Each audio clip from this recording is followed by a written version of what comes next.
I am very much appreciative of performers.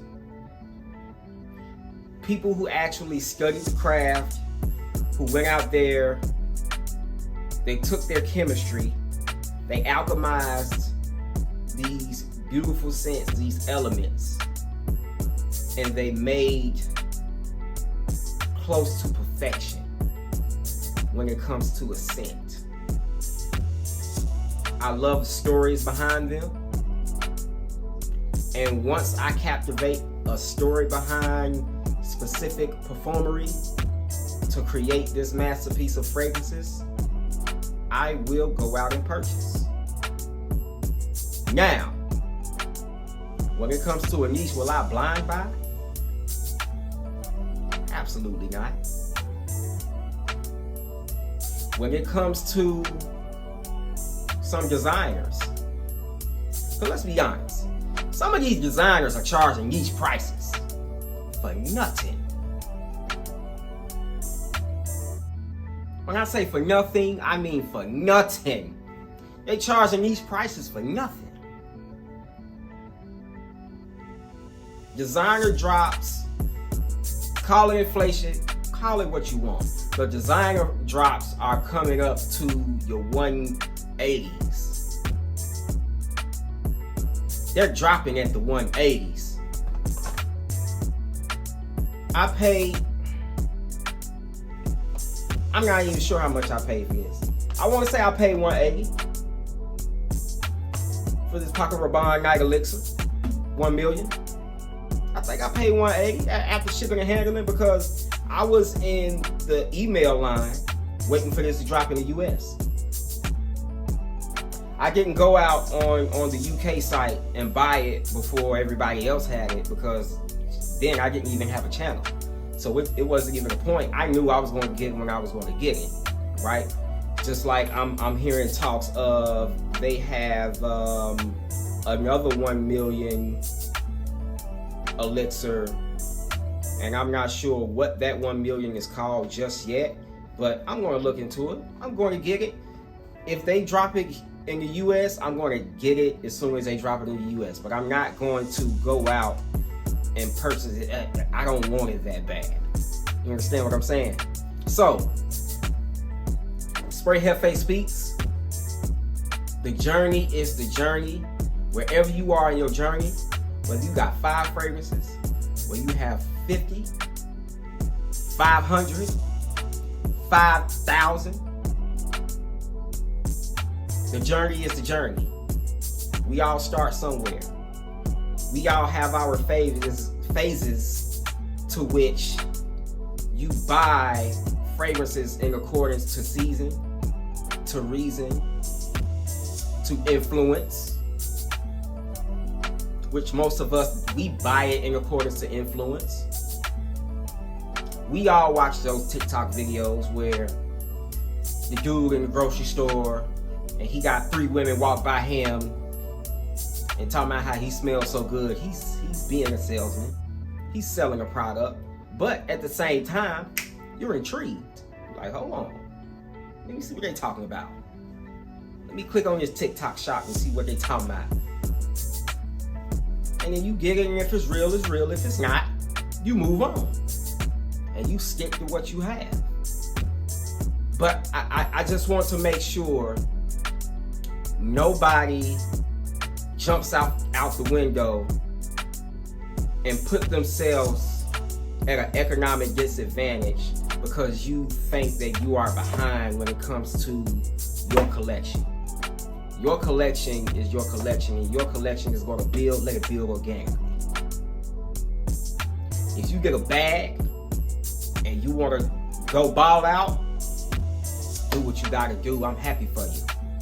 But if you are in a place to where you don't have the necessary resources, if you don't have the disposable income to be able to buy this is an expensive habit. And this is something that is not shared or is not echoed across FragCon. This is a very expensive habit. All right? I'm also into wine. Wine could be a very expensive habit, right? And if you run into the right wine, it could become a collector's item. It can become somewhat of an investment if you run into the right one. Wine and fragrance alike has a specific level of balance and chemistry behind the formulation of it, of the liquid. One you consume, which is the wine. The other, you hope that you can get consumed from it. Come on, listen. My journey is my journey. And one thing about my journey that's a little unique, could be a little weird at the same time, is I have this, it's not necessarily an obsession, but I have this habit of when I have a fragrance that I like, when I have a fragrance that I want, and I actually get it, this was a gift, this was a birthday gift, this was a gift, this was a gift, no, this wasn't it, I brought this.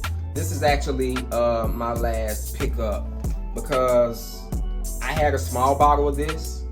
I had the 2-ounce bottle of this, ran out of it. I've been wearing the Club de Nuit ever since. I just recently picked this up. This was a gift.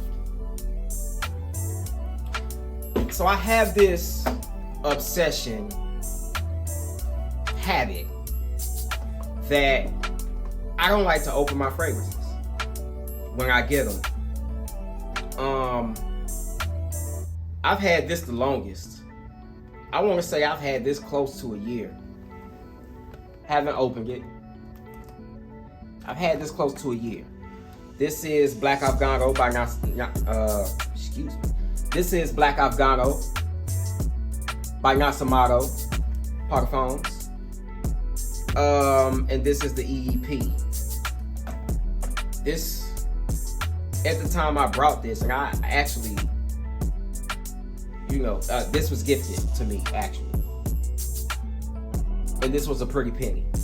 Now, I believe you can get this for probably in or around 180 to about 210. But, as a matter of fact, I think I've had this nearly a year and a half, maybe 2 years almost. And I have not worn it. Because I have a dupe of it. I have a dupe that smells like it. Does it hit the mark? About an 8 out of 10. Is it a 1 of 1? It's the closest thing I've smelled to it. If it's something better, let me know. But it's the closest thing that I've smelled to it. Same thing with the Creed Aventus. I have Club de Nuit. I have another Club de Nuit Intense that I haven't opened yet. That was also a gift.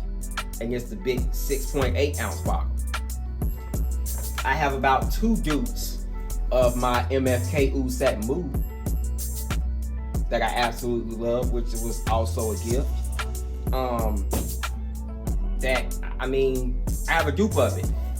These are reserved for absolute special occasions. That's the way that I look at it. All right? And once I start to build my collection to where I have something that's better, I'll open them. I'll crack it open. But if you have your bottle of wine and you have a special bottle of wine that was either gifted to you or that you saved up for or that you worked for, you got a bonus at work, you worked some overtime for it, and you said, I'm putting this aside for this, you're not going to crack open that bottle of wine unless it's a special occasion. Unless the perfect moment arises and you take it upon yourself to where I'm going to crack this bottle open tonight. That's the way that I look at fragrances and me not opening my bottles. this was a birthday gift this year. My birthday is in April. It's July. I brought this for myself. Or was this Father's Day? I think it's Valentino Umo, Purple Melancholy, was Father's Day. It wasn't my birthday. This was my birthday. This was my birthday. This was a birthday gift to myself. All right? Hadn't opened it. I want them to make a dupe of this. Hey, if y'all listening, Latafa, Paris Corner, who else? Where my other dupe heavy hitters at? Yeah, we need a side. Latafa, we need a side that smells just like the Night Elixir. Who else we got? Fragrance World. Who else we got? Milano.